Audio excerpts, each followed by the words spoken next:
To honor our international guest, I decided 2 days ago to do the presentation on English. I have my little speakbrief.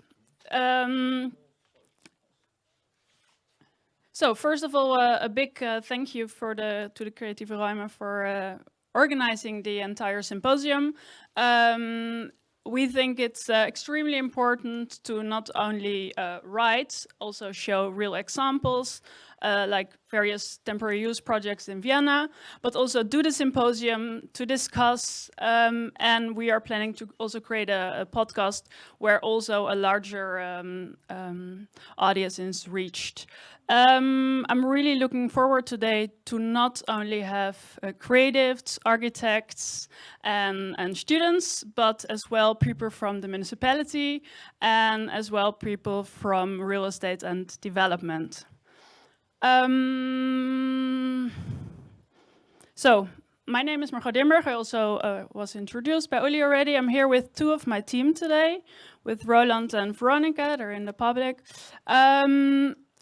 We are basically, to go back a bit, in Amsterdam I also had experience already with temporary use. Afterwards there was a great possibility to work together with Lucas Buckler from Nest on the project Trust in the 5th district of Vienna. And out of that I've actually found out that creative use and temporary use has such a great potential, and we try to establish an even larger place of it, also with the help of getting the building with Jutta Kleedover.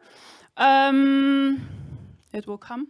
So the idea of this Pakhuis initially was to create a city in a city, just to not have just artists, but to have a large different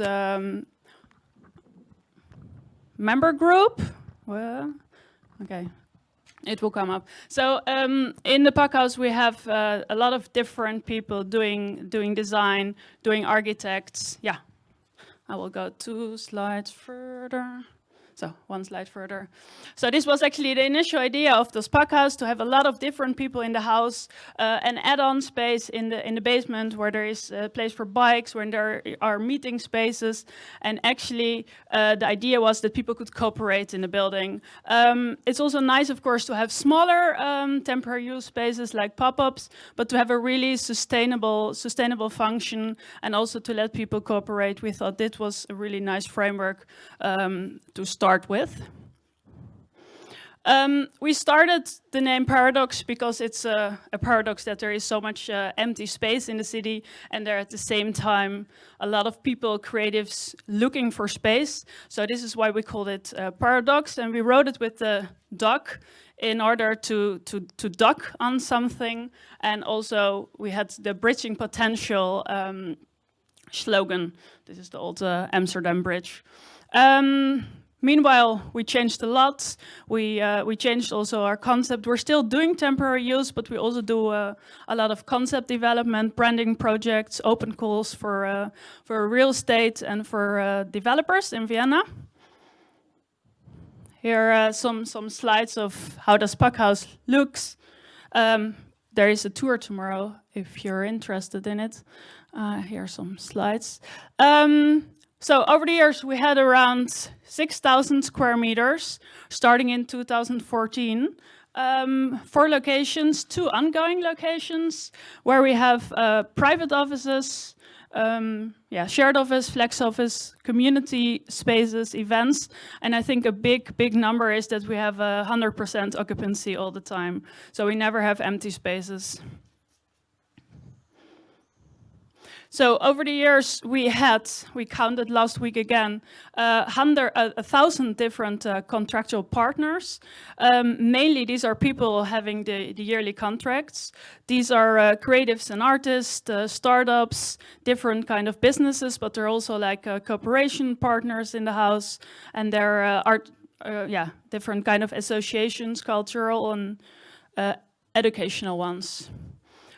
So to start, the idea about the publication. Over the last decade, a lot has been, or some has been written already about temporary use, but it's often from the perspective of the space entrepreneur, of the creatives. It's pop-up spaces. It's very interesting for the city, but we would have liked to see what really the potential also is for the real estate world, for city developers, what you can really learn out of it.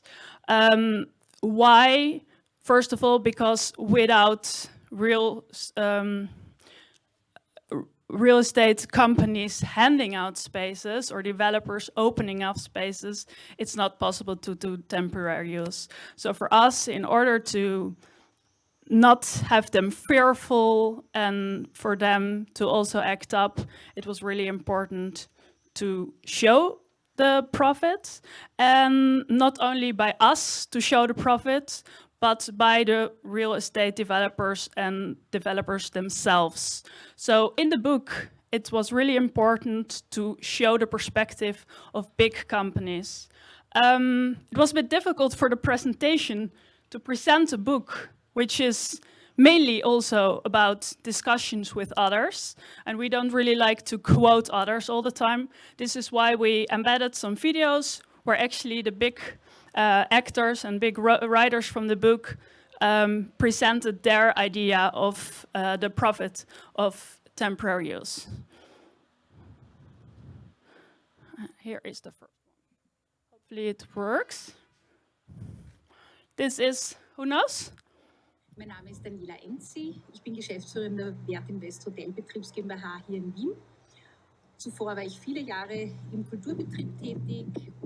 Viele Jahre habe ich den Aufbau des Wiener Museumsquartiers mit vorangetrieben als stellvertretende Geschäftsführerin und zuvor die Sammlung Essel bzw. das Esselmuseum in Kloster Neuburg. Durch meine langjährigen Verbindungen zur Kultur- und Kunstszene war es für mich sehr naheliegend, auch hier in meiner Funktion in der Wertinvest Zwischennutzungen, Kulturprojekte stark zu unterstützen und zu fördern. Unseen Profit war daher für uns von Anfang an ein großes Thema und ein wichtiges Thema. So haben wir vor allem in der Alten Post, das ist ein Immobilienprojekt im 1. Bezirk, viele Nutzungen ermöglicht, um eben auch das Thema, das Kretzel dort aufzuwerten und überhaupt das Thema Kunst und Kultur dort auch zu verankern. Am Wiener Heumarkt, wo wir ja ein großes Stadtentwicklungsprojekt vorhaben, ist bereits jetzt auch Zwischennutzung möglich. Der Verein Paradocks hat hier einen Female Coworking Space eingerichtet. Gute Zwischennutzung, erfolgreiche Zwischennutzung ist aus meiner Sicht dann möglich, wenn die Eigentümerinnen und Eigentümer und die Geschäftsführer und Geschäftsführerinnen von ganzem Herzen erkennen und unterstützen, dass Zwischennutzungen ein ganz großes Potenzial für die Standortentwicklung und für das Standortmarketing haben. Diese Zwischennutzungen verbessern einerseits das Beziehungsmanagement zum Umfeld, zu den Anrainerinnen und Anrainern, zum Bezirk, sie werten Kretzel auf, sie machen auch bekannt und sie sind auch eine gute Vorbereitung auf Bauprojekte. Wir wissen, diese sind natürlich mit mühsamen Bauarbeiten verbunden und da kann Zwischennutzung schon einen sehr positiven Beitrag bringen. Generell bin ich überzeugt von Zwischennutzung, wie gesagt, als Standort-Marketing-Faktor ein wesentlicher Bestandteil für die Immobilienbranche und ich würde mir wünschen, wenn noch mehr Immobilienentwickler das auch erkennen. So, Daniela Enzi, it's important for the book. It's not about just what we established. It's like a status quo of what kind of temporary use projects are in the city at the moment. The photo you saw before, or here, it's the Alte Post, where Sorvia and Wertinvest made it possible to have a great temporary use, which was open for a lot of people in the city.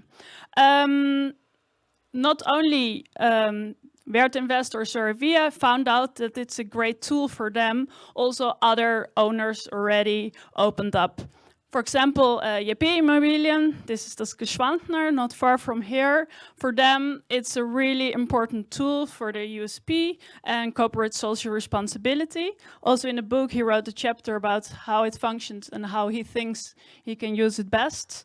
Actually, here should have been a slide. I go a bit further.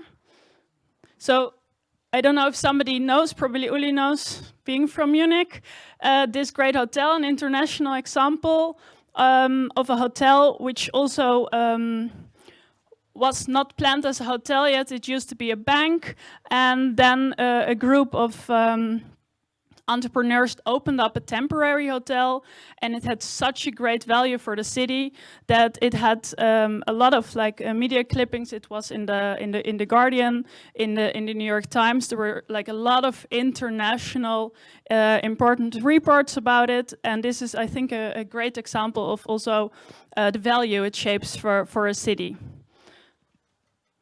I will go back a bit. This is the building we have in the Marxtergasse.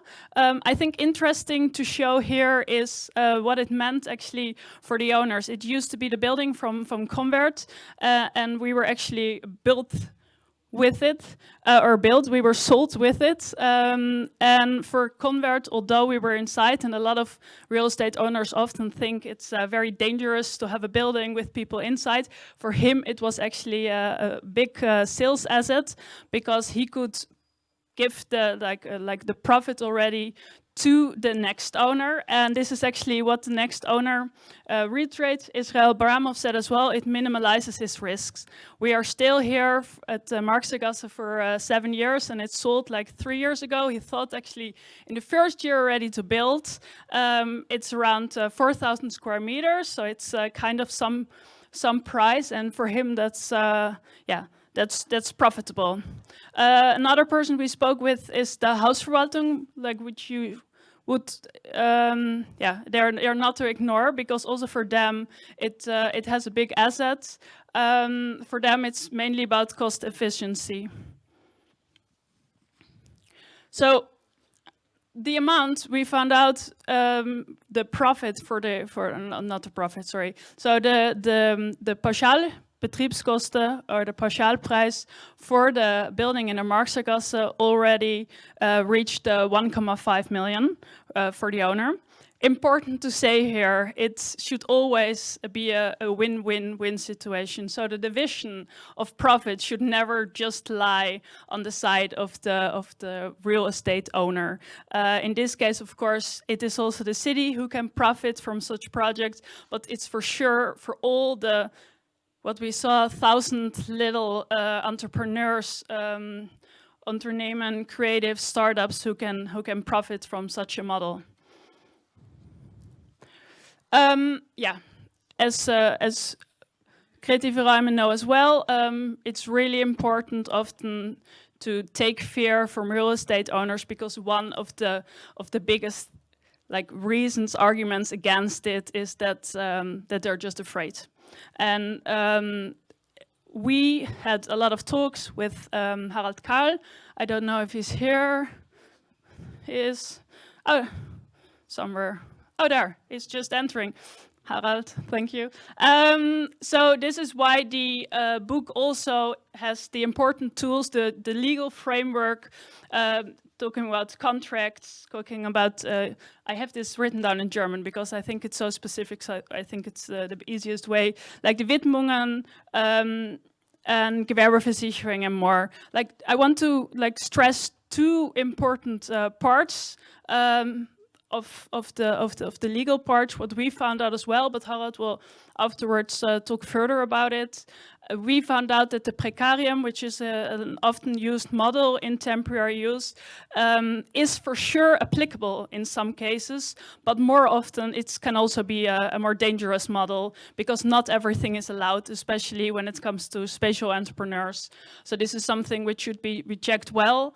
And we also found out in our first years with Convert, where we had a precarium, that it always sounds like a really nice model, because there is almost no responsibility and you can be kicked out every moment. But for both parties, also for the real estate owner, it's a solid model.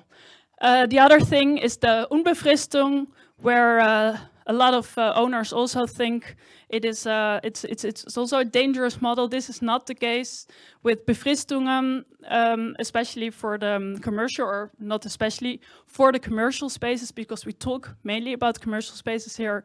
There are a lot of possibilities, but Harald will afterwards talk more about this. So, who are actually doing these temporary uses? Of course, there are artists, pop-ups, but we here today mainly talk about the spatial entrepreneurs, about the people actually having a large impact, a sustainable impact also at the environment. And these are the people, as you see with the word entrepreneurs, who actually made a business out of working with real estate, empty real estate, vacant real estates.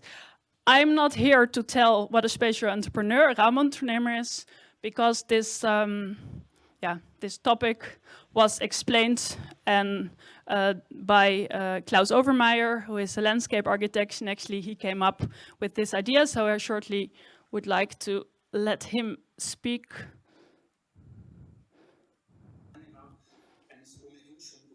Well,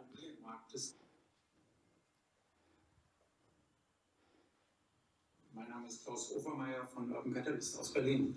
Unseen Profit trifft einen sehr wichtigen, aber auch sehr wunden Punkt in der Stadt- und Quartiersentwicklung. Es kann nicht darum gehen, dass Raumunternehmen als Beschleuniger eines ohnehin schon überhitzten Immobilienmarktes dienen, damit weniger davon profitieren können.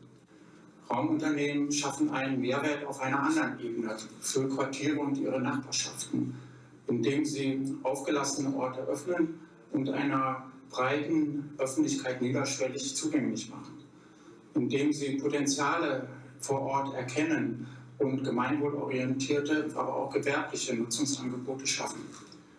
Kommunen profitieren von Raumunternehmen, weil sie etwas für Quartiere machen, ohne gleich gefördert werden zu müssen. Und auf der anderen Seite profitieren private Eigentümerinnen und Eigentümer von ihnen, weil durch Raumunternehmen Orte mit einer sehr starken Identität entstehen, die so in der normalen Projektentwicklung und Vermarktung nicht erreicht werden können. Für die Zukunft kann ich mir vorstellen, vergleichbar zu kooperativen Baulandmodellen oder den Regeln einer sozial gerechten Bodenordnung, dass es auch für Raumunternehmen kommunale Leitplanken gibt, die auf der einen Seite Orte für Raumunternehmen ermöglichen und öffnen und auf der anderen Seite ihre Qualitäten und ihren Mehrwert für Quartiere langfristig sichern. So, thank you, Klaus. Ja. Kommunale, was stellt er sich vor, Herr Klaus? Mein Name ist Klaus Overmaier von Urban Catalyst aus Berlin. So. Profit. Wort nicht verstanden. Hat jemand verstanden? Kommunale Entwicklung. For him, it's really important that, like, Raumunternehmer can be used as a great tool for city development to also create neighborhoods, because they have somehow this antenna, this sixth sense, where also the ideas of citizens are implicated. And the idea, what he says, is these Raumunternehmer are actually like the chain in between the city and private developers. It's also very important, he says, that they're not in competition. So it should never be, or it is also not out of theory and out of practice, that Raumunternehmer or spatial entrepreneurs actually take over private developers or real estate. They're just having a different time horizon. Important is as well, what also the name entrepreneur says already, that from two sides they should be seen as a real, as an Unternehmen. They should, on the one hand, also be seen when they, for example, create this marketing value of an area. This should be honored. You cannot expect that people be in an area and create a lot of value, and then afterwards it's like thank you and bye-bye. But also the other way around, and Raumunternehmer should also be able to create money. So they should have like finances. They cannot expect to just be there without actually making money. So that has to be accepted from both sides. So two very large temporary use projects in Vienna at the moment we're really proud of. I hope you know this project. If not, go there. It's Usus am Wasser. They had an unlucky situation that they actually bought this area or took it shortly before the pandemic. And then after 1 year pandemic and pretty bad weather for weeks, they were finally able to really open up the last couple of weeks. We made it possible that Marlies Strohl, who's actually from Usus, could say a few words to us. Yeah, she's extremely tired because it was after working one weekend for 48 hours.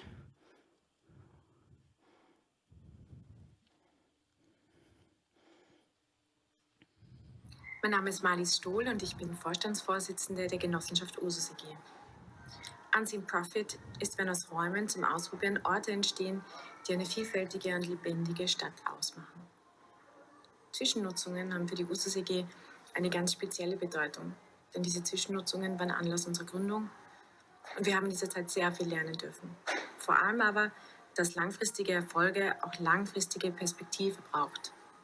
Deshalb sind wir sehr glücklich, uns mit Usus am Wasser so eine Perspektive selbstständig und unabhängig geschaffen zu haben. So these were a few words from Marlies. I want to go over immediately to another large project everybody probably knows or should know.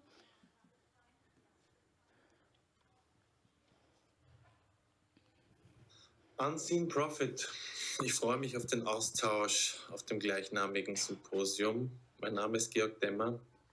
Ich melde mich hier nicht aus dem Dschungel, sondern aus dem Büro meiner Agentur Gapcon im 1. Wiener Gemeindebezirk. Wir sind Raumunternehmer und befassen uns seit vielen Jahren mit Leerstandsaktivierung und Zwischennutzung. Wir haben bereits viele Projekte, wie zum Beispiel Coworking Spaces, Pop-up-Flächen, Veranstaltungsflächen und dergleichen gemeinsam mit unseren Partnern umgesetzt. Das größte Projekt dieser Art war das wunderbare Schloss Kobenzl, das wir 2 Jahre Zwischen genutzt haben als Veranstaltungsort mit Gastronomie und Kultur, Atelierflächen. Ich glaube, genau jetzt, nach dieser merkwürdigen Pandemie, ist es wichtig, dass die Immobilienwirtschaft, die Raumunternehmer, die Nutzer, die Verantwortlichen noch enger zusammenarbeiten, um unsere wunderbare Stadt Wien in diesem Bereich weiterzuentwickeln. Yeah, so thank you, Georg Demmer. He's actually here as well. Most of the people, or actually everybody who was in the video statements, had not the possibility to come here. At this point, I also would like to say what I'm telling here today, it's of course not a full overview of the book. It are some highlights, some tools, and actually most of the people who actually supported the book or wrote articles or were interviewed are also here today at the symposium. So the next chapter is actually Unseen Profit and the municipalities. At this point, I would really like to ask who is actually here from the city of Vienna? Okay, some. That's great. And who's actually a real estate developer, Bauträger? Also some. That's really great. So for you, very interesting, I think, the chapter on what it means for cities and municipalities, what it brings them, but also which responsibilities they should have. Over the last years, the city was, of course, often framed theoretically as the value of a cooperative city, the creative city, happy city, productive city, human city. There are a lot of different concepts which, of course, are made up. Richard Florida, what's important for a city? But how much better can it be established than than by spatial entrepreneurs? This is, for example, also a statement of Dietmar Wiegand, that Vienna is investing a lot of money in the smart city program, but especially these spatial entrepreneurs could play a big role for the sustainable development in a city. If you're interested in that, please read this chapter.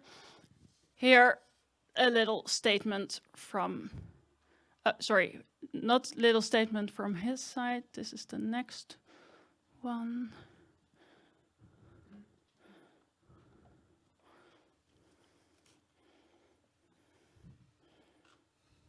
Herzlich willkommen zur Präsentation des Buchs Unseen Profit. Mein Name ist Dietmar Wiegand, ich bin Universitätsprofessor für Projektentwicklung an der TU Wien, leite das Institut für immobilienwirtschaftliche Forschung und bin selber Immobilienentwickler. Bisher haben wir als Architekten und als Bauherren Immobilien uns immer als etwas Statisches vorgestellt, in Bildern und in Plänen. Wenn wir über Nutzungsintensivierung sprechen, über Zwischennutzungen und Nacheinandernutzungen, dann muss sich zwangsläufig unser Bild von Immobilien verändern, hin zu Filmen, hin zu der Vorstellung der Nutzung von Immobilien über die Zeit. Viele dieser Filme würden, wenn wir sozusagen tatsächlich die Nutzung von Immobilien abbilden, heute furchtbar langweilig aussehen, weil Immobilien noch zwischen 90% und 95% ihrer Lebenszeit ungenutzt sind. Zum Glück arbeiten junge Unternehmerinnen und Unternehmer wie Nest oder Paradocks oder auch Impact Hub in Wien an neuen Formen der Organisation, der Nutzung des Raums über die Zeit. Und das ist nicht nur ökologisch und ökonomisch sinnvoll, sondern es sorgt auch dafür, dass Menschen sich begegnen, die sich bisher nicht begegneten. Und es entsteht dadurch Community und Innovation. So apart from the Viennese model or how it can be applicable for Vienna, of course there are a lot of other international cities, like mostly European cities, who work for years already with temporary use. And there are also some great international models how cities could deal with temporary use, what kind of tools, incentives they have. Here, a short last portrait of Levente Poliak, who actually speaks about international value and what kind of incentive different European cities have.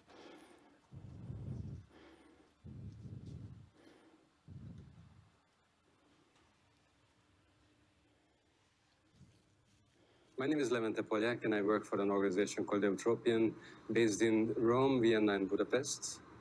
I'm speaking now from Budapest, where we also experimented with temporary use in the last 10 years.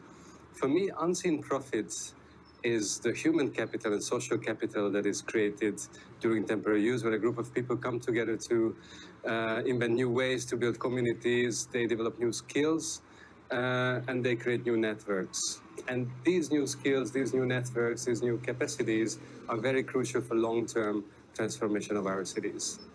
This is something that municipalities recognized, and they developed a series of policies ranging from matchmaking between owners and users, different kinds of open data sets, all kinds of capacity building sessions, but also tax. What we've seen in the UK and Latvia as well, that there's been a lot of experimentation to use taxes to encourage property owners to accommodate charities in their properties.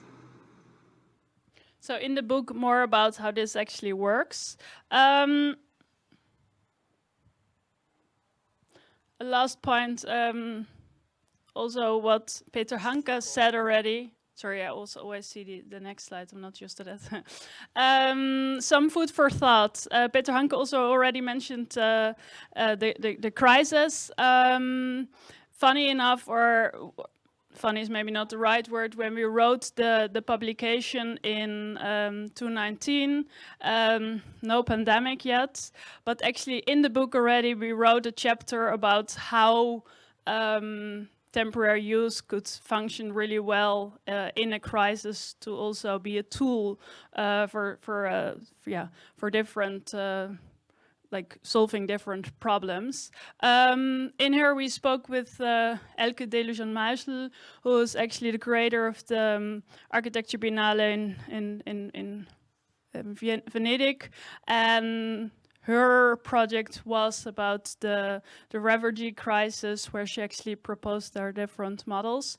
I think also when it comes to the pandemic we're still in, it's of course temporary use is a great example and a great tool for creatives and startups, but especially during this pandemic, it could be a great funding, actually, of great use if you open up even more models. I think this ending of the presentation is also a nice transition to what Hai will today say about how Amsterdam dealt with temporary use and the pandemic, or actually not dealt with it.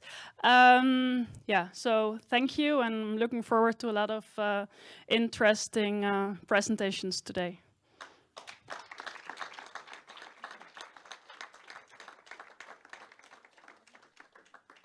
To German for now, I guess.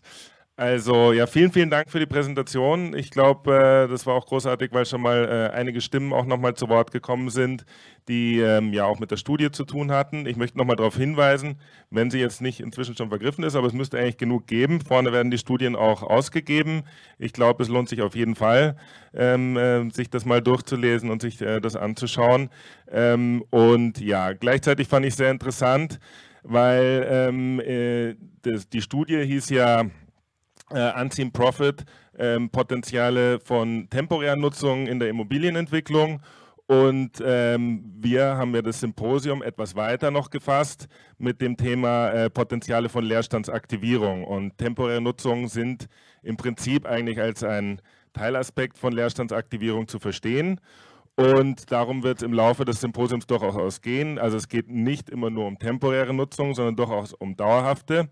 Und auch ein Projekt, was da vorhin zu Wort kam, eben das Usus am Wasser, ist jetzt nicht in dem Sinne eigentlich eine Zwischennutzung, sondern das wird dauerhaft dort erstmal sein.